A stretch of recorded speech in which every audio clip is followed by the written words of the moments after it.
just another case of that old PTA. Man, it's good to be home, man.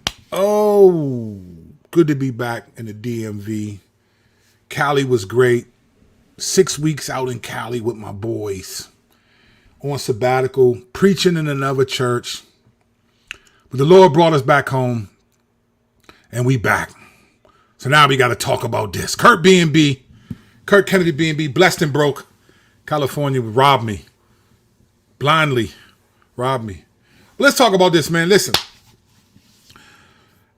A couple of months ago, maybe 2 months ago, actually a little bit longer than that, in the women's Final Four basketball game against Connecticut, Iowa versus Connecticut, Caitlin Clark versus Paige Beckers. Iowa squeaks it out, gets the win. After the game, Scott Van Pelt, SVP, is doing a live stream with Diana Taurasi, the GOAT, one of the GOATs of the WNBA, 42 years old, balling. I think she was beside Sue Bird maybe in this interview. And they asked her about Caitlin Clark and the rookies. And then Taurasi went viral saying, SVP, there's a learning curve. The reality's coming. Said, you look superhuman playing in front of 18-year-olds, but you're going to be playing with these real women. And everyone said, oh, she's hating on Caitlin Clark and all that. And it seemed like she was. And then it was like, no, there's a reality. Then Caitlin Clark gets drafted number 1 in the league. All right. And then they have a tough start. They're like 1-8 at some point. And this is not the Caitlin Clark that people are used to seeing. She's getting bumped around. She's all this stuff, right? And people were saying, yeah, she's going to grow. She's going to get there, but she's not that. And it just seemed like, I remember saying this in a previous video, because of Diana Taurasi's sort of tenure in the league and stature, I thought her comments may have set in motion some treatment towards Caitlin Clark. There was more than just typical rookie hazing. And I think it was because Caitlin Clark was coming in and was being celebrated as almost like the GOAT without having played one game. And it was because she broke the all-time NCAA scoring record, right? So she was a phenomenal player. So there were comparisons to this, to that. So I think that teams wanted to make sure they showed her who's ball. Like, she ain't going to come in here and do that. Nobody wanted to be the team that Caitlin Clark dropped 30 on or whatever.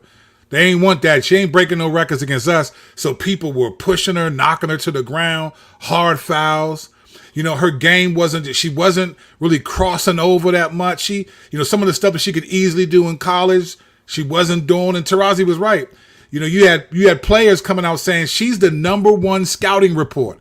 Everyone wants to know who she is. We watched one player at a foul line who had 2 foul shots. She shot the first, and she marched on over to go guard Caitlin Clark, not realizing you got one more foul shot. I mean, it was so obvious that people did not want Caitlin Clark to be like the star like she was in college. Because these women can ball, and I get it. You've been balling. Kelsey Plum came into the league, was an all-time leader, the NCAA scorer, but she didn't come in and get that fanfare because her game was cool, but either she wasn't the chosen one or it just wasn't that exciting. Caitlin Clark is exciting, right? So she comes in, all this drama's happening, right? And the Indiana Fever aren't doing well. And then eventually they start to win some games, and they get towards the break, the Olympic break, and it becomes clear, right? The Olympic break becomes clear that they're going to get some rest and so forth and come back, all right?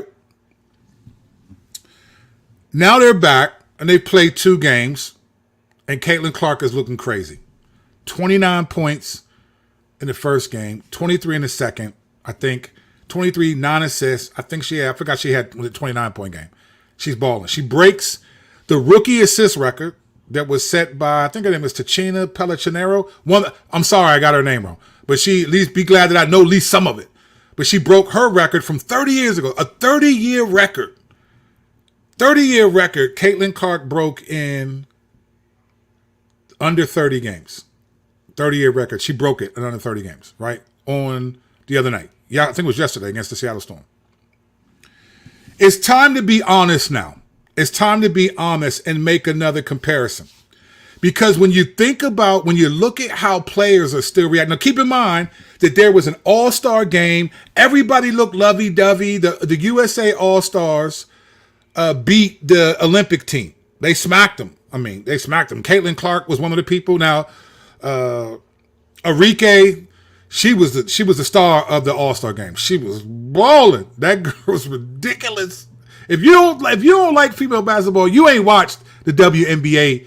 At least this season. Everybody is balling. They're stepping their game up, right? Nobody wants to be outshined by Caitlin Clark. But that game was all lovey-dovey. Everybody was respecting everybody. And then you go to the Olympics, and the female Olympic USA team, who has not lost a gold medal since 1992, is getting booed and can't even pack the stadium. And people are saying because Caitlin Clark was not on the team. So now we're back from the Olympic break. Caitlin Clark, in the NFL, first game, you play against 3 gold medalists, Diana Taurasi, Brittany Griner, and Kalia Copper. You play against 3 people who just won a gold medal, and you beat them. Then you play against Seattle. Jewel Lloyd, baller. Last time they played Seattle, Jewel Lloyd dropped 36. And they beat them pretty badly. It was neck and neck for a while. And then there was a post-game interview with the Seattle Storm. And we're going to watch a clip of this video because you need to see this video before I make this other comparison. There is another side to the Caitlin Clark effect that I don't think anybody's going to make this connection. I'm going to make a connection today, and I want you to stay with me because what I say is not necessarily going to be fully this, but I want you to, we got to watch this video. Watch the press conference that happened yesterday after, we're going to watch a snippet of it, after Indiana Fever and Caitlin Clark beat Seattle Storm, who, by the way, have beaten them 3 times already. Beaten them, right? Listen to this press conference. Watch this. Tell me what you think. And don't make me laugh. All right? Watch this. Listen to what's said right here. Listen to the question asked, and then watch how it's answered. Yeah, this first question will be for both of you. Kind of a two-parter. What kind of growth have you seen in Caitlin Clark's game from the beginning of the season to now? And both of you won Rookie of the Year in your individual rookie seasons. Was there ever like an aha moment or like where things really clicked for you in the WNBA in that first season? Yeah, I'm gonna talk about our rookies. Nika's been great. She's been awesome, putting her work in. I think our Jordan has been phenomenal too. Her second year of her growth. Our focus is our team and what we need to do as a community to be better. So, all right, you saw what just happened right there, right? Let's be clear. Let's do this. He has 2 questions. What have you seen about Caitlin Clark's game that's been different? And you both were Rookie of the Year. Was there a time during that year when it clicked for you? So first question, that is typical of all sports to ask the other team what they thought about the play of the star on the other team, especially when they're celebrated. Standard, right? You see what Jewel Lloyd did. She said, well, I'll talk about our rookies. They didn't ask you about those rookies.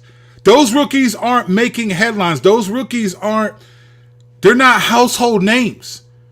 He didn't ask you what they thought. Notice that she said, well, I'm going to talk about our rookies and then now keep in mind that they have beaten Caitlin Clark in Indiana Fever 3 times. You ain't had no problem celebrating how when you won 36 points and you don't have no problem saying nothing about them when you beat them. Stay with me because I'm going to make an important point right here. But notice how she said that. She does not want to address the question, what did you think about Caitlin Clark's gameplay? Because they just lost.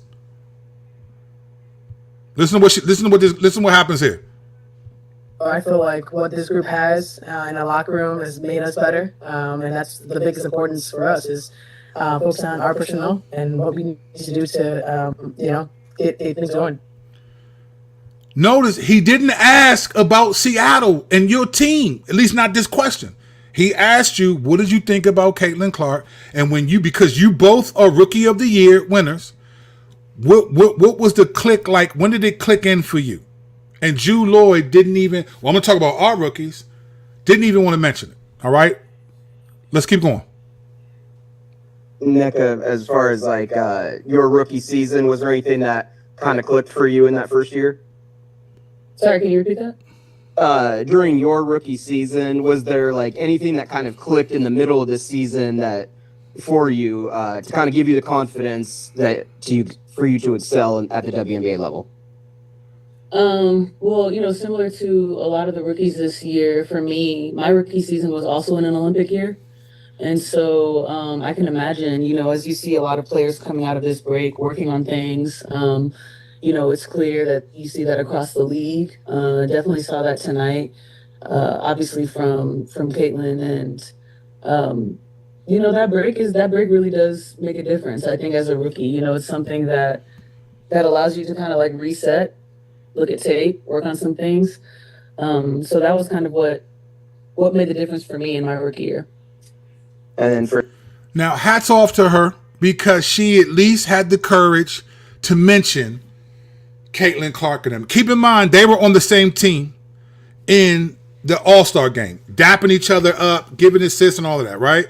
So I respect that she at least could acknowledge her. Jewel Lloyd could not. But boy, was she tap dancing when they beat him and she dropped 30. I mean, she averages 34 or 33 a game against the Indiana Fever, but not yesterday. Not yesterday. There's other footage that I would show you, but you could look this up yourself. But there was an altercation between the coaches kind of at the end of the game. And what happened is the starters for Seattle, the coach called time out to pull them out. And so Caitlin Clark was doing her traditional, like, let's go, get excited. And Skylar Diggins, I think Smith, walked really fast. You could see her walk fast and bumped her, right? And then there was this sort of, the coaches were in each other's faces and no one knew what happened. Well, here's the word on the street. According to Shannon Sharp, he said that, the Seattle Storm knew that Caitlin Clark was about to break another record, right? She already broke the assist record. She only needed 3 assists to break the record, and she got more than that. She got 9, something like that. But then there was another record that she had 23 points and 9 assists with a minute and something left in the game.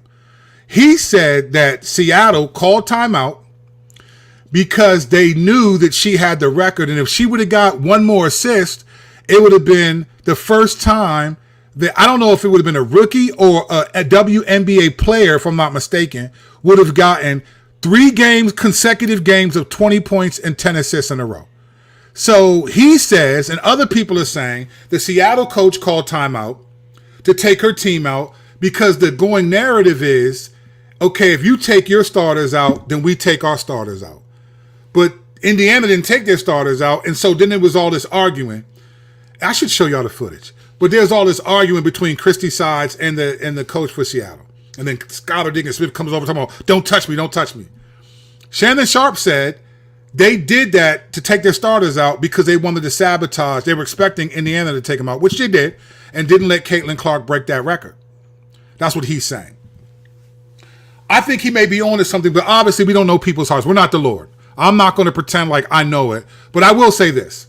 As someone who played basketball for a good bit of his life, I'm a little too chubby now, but I played basketball. I was trying to go Division I. I was a good basketball player. I broke Isaiah Thomas's assist record at 19. He had 16 assists in one half of play. A 5-star. The best players play the second and fourth quarters, and the other players play the first and third. That's the way they do it.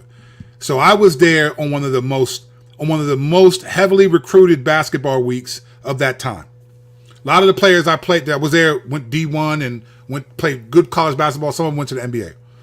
And that year, I broke Isaiah Thomas, I think in 74 or 5. I don't remember what year it was. He had 16 assists. I had 19 assists, right? I'm saying this because I understand basketball and what it means to be a point guard. I was a point guard, right?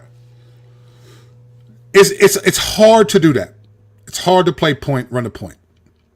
To be able to break assists like that, to have assists like that is incredible, right? Seattle, if they took them out, because when you play sports, you have statisticians of the other team that will tell you, hey, they got 10 rebounds. That's how it is. You got people keeping stats on both teams, so the coach can be like, guys, they're beating us on the rebounds. They got 30 rebounds. You know the stats. So I believe that they did do that to sabotage her to stop her from getting that thing, because they didn't want her to break 2 records against them, right? Here's the point I'm trying to make. There's another comparison that I think we need to give Caitlin Clark now. We've called it a female Steph Curry from the beginning, and I think there's some truth to that. She's a female Steph Curry. I mean, even he would say she shoots them consistently deeper than he does. They call it a logo for no reason. Caitlin the Logo Clark is going to be here again, one of her nicknames, I'm sure. There's one other comparison. It's time. It's time. We couldn't say this at the beginning of the season because we hadn't seen her play, but we understood what we were calling jealousy. We were calling, when I say we, I just mean the public, right? Was calling former WNBA player jealous. Everyone said that. Shannon Sharp, everyone, but I don't think it was jealousy. It's not jealousy. That's part of it. But that's the wrong primary diagnosis. There's another diagnosis of what was happening, why she was targeted by every team. Even in the All-Star game, many say Coach Cheryl Reeves of the Olympic team said, let's stop Caitlin Clark, and tried to make that instead of realizing you got a bunch of All-Stars on this team. So, Enrique, she cooked them, right? Dropped 36. I think, what she had, 21 in the third quarter? She cooked them. Everyone said these people are jealous. That's not what it is.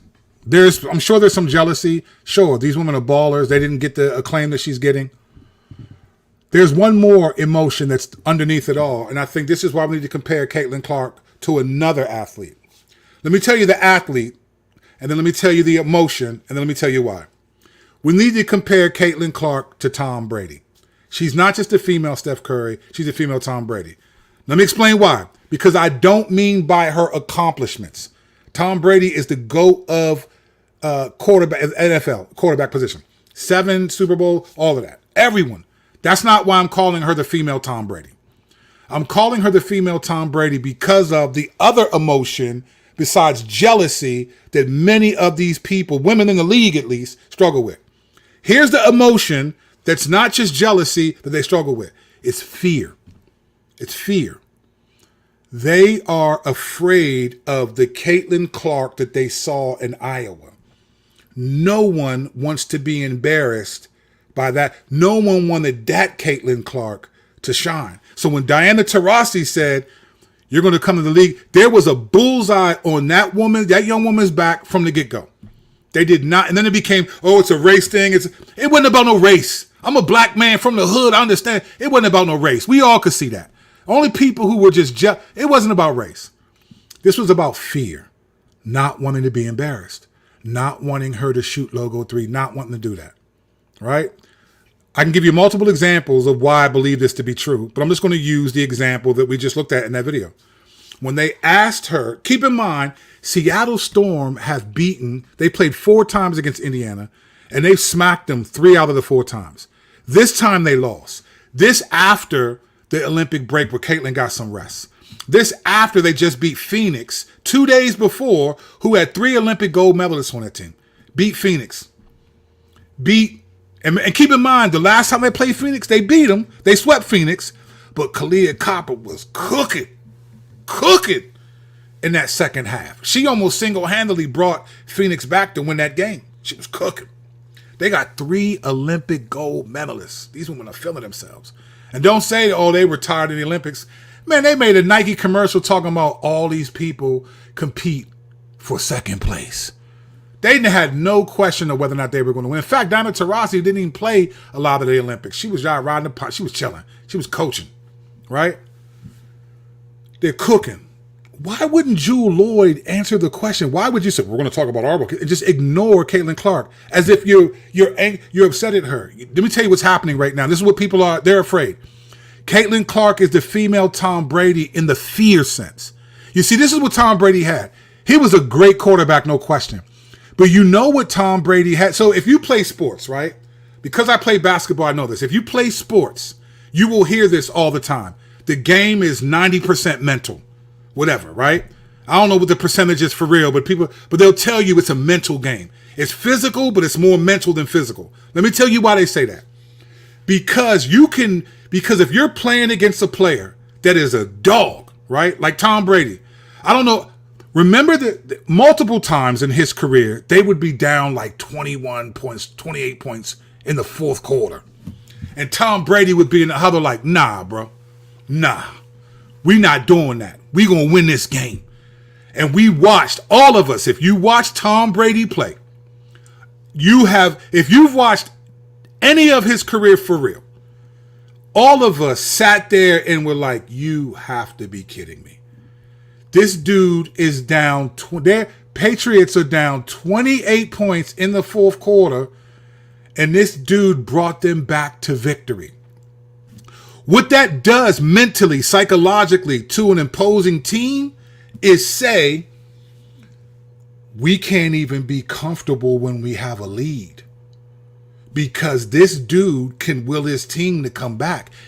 So they were afraid of Tom Brady. And what happens is, let's say you're up 28 points and you're feeling yourself. And then all of a sudden, Tom Brady comes in, he does a play, and then he chucks it deep to Gronkowski. Boom, touchdown. The crowd's going crazy. Now you're only up 21. Now you start thinking, oh man, here we go. Here go that Tom Brady. Here we go. And all of a sudden, then you call a play and your running back fumbles. Oh, Patriots recover. Boom. 3 plays later, touchdown. Oh man, now you're down 14. Now the crowd is getting hyped. Everybody's like, oh, is this going to be another? And then the players, everyone forgets about the players. Everyone thinks about the crowd and the team. It's the players that are like, oh man, here we go. See, Tom Brady was ridiculous, not just because he had an arm, but because psychologically they were afraid of him. And if he scored a couple of touchdowns, teams started to buckle. They would almost like, man, we just can't beat this dude. They'd almost give up. Caitlin Clark has that effect. People were not just jealous, they were afraid. They were afraid of what she would do to these teams. So they were double teaming her, knocking her down on the ground, hard fouls, all this stuff. They had schemes to stop her. They understood she doesn't. If she goes to the left, she's going to shoot. They had her locked down. I did a video yesterday about her handle. Like, she finally listened to me, and I was kind of joking, and people were taking it serious.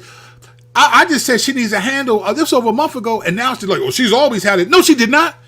When she came into the league, she would pick the ball up and pass it to Aaliyah. But what you giving Aaliyah Boston the ball for the top of the key? What are you giving it to Femi Tag Bentley at the top of the key?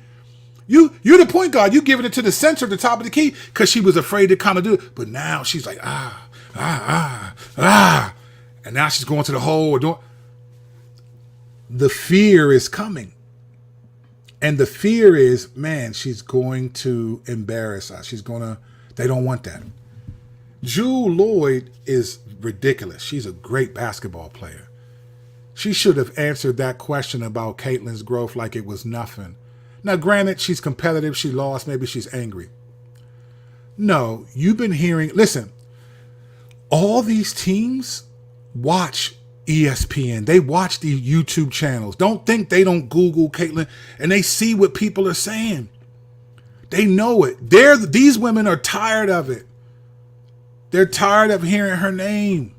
Remember Asia Wilson in the press conference was like, please, can you give someone else some shine? Remember that? They're tired of it. And I get it. It's frustrating for someone to come in but there's a fear that she's going to, and she's doing that. Now, granted, it's only been the last couple games. I think some people are going a little bit too far. But my point is that this is the other side of the Caitlin Clark effect. There's one side of it that it's business side. Everybody's watching the games. The revenue's going up. Stadiums, every time she plays, they're sold out. She goes to other team stadiums, and that's the only time they've had capacity seats. Some of them have to move stadiums to play in a bigger NBA stadium. They know that Caitlin Clark is causing all of this, and so there's jealousy because of that. But then there's fear. They don't want to see her glow up. And guess what? That Olympic break that Oneka was talking about, she said, look, during my rookie year, it was an Olympic year. We took a break, had a couple weeks off. You got to study film, rest, and all of that. She said, yeah, it seems like she's doing that. They probably thought they was going to come in and Jewel Lloyd was going to drop, and then they're like, whoa, this is a different Indiana Fever team. They're different. Caitlin Clark ain't looking afraid. Skylar Diggins was D'ing her up the first couple games. This game, she couldn't handle her. So then she walks up really fast and just bumps her. And then it becomes this. Caitlin Clark is the female Tom Brady, not in accomplishments, but psychologically. Teams are afraid. They don't want to be embarrassed. And now they thought they had her locked down. They thought they had her. But now she's developed her game. She's getting stronger. She's getting more comfortable. Her and Lexi Hall are good friends, and Lexi Hall drops 22, 23 yesterday, 6 threes. She's changing. She's starting to play like Caitlin in college, and these teams are afraid. I'm looking forward to them playing because Seattle was the number 4 team in the league. So she beat the number 16, Phoenix, and then Seattle back-to-back. And dropped over 20 and almost had double-doubles in points and assists. Broke a record. It seems like every week or two this woman's breaking a record. I mean, she probably, if she at this point, she should go to the record store and just drop some and break more records. She's just breaking records all the time. The Rookie of the Year conversation was, between her and Angel Reese, was a smokescreen. Angel Reese isn't as good as that. She's not that good. Angel Reese would be a phenomenal player, but she's not that good. She can't hang with Caitlin Clark. She can't. If Caitlin Clark got injured, the vast majority of the viewing of the basketball, I think, would stop. The other side of the Caitlin Clark effect is psychological. It's fear. And they're afraid of her. Mark my words. If she wins a couple more games, because here's what's going to happen. Let her win three more. Let them win 3 more games in her. Let's say they beat the Lynx next Saturday and whoever else they're scheduled. Let's say they do that. Remember, all these players hear this all the time, the Caitlin Clark effect, the Caitlin Clark effect. Caitlin said, I don't even listen to social media. I don't. Maybe she doesn't, but I bet you her boyfriend does. I bet you her parents do. Her brother does. Her teammates do. And they probably tell her, hey, listen, they said this. And she's like, I don't care. No, she's hearing. The other teammates, though, the other women in the WNBA, they care. They hear Stephen A. Smith say what he says. They love ESPN. They want to be on ESPN. They want to be talked about like Caitlin Clark. They don't want to be embarrassed by her. And I think Seattle was shocked. They've beaten them 3 times pretty easily, and they came in and thought, yeah, let's get this win. We got Caitlin Clark figured out. Let's get this win. And it's like, well, it's like, wait a minute, what is going on? How are we down double digits? In the fourth quarter, it was like I think the Holy Spirit just said, you know what? I'm gonna just go ahead and fill these girls. It was like they couldn't miss. It was like Lexi Hall had the finger of God. It was like the Spirit was like, let me go ahead and bless these girls real quick. It was incredible. I'm telling you, she's the female Tom Brady, not in accomplishments, but psychologically. They're afraid. They've been afraid of her from the beginning. Been afraid. It was jealousy, but it was also fear. We are not going to let her embarrass us like she did these girls in the tournament. And now, just by growing and being a basketball player, she's starting to embarrass them. And they're catty about it. But what do I know? I'm just a chubby dude who has a YouTube channel. See you next video.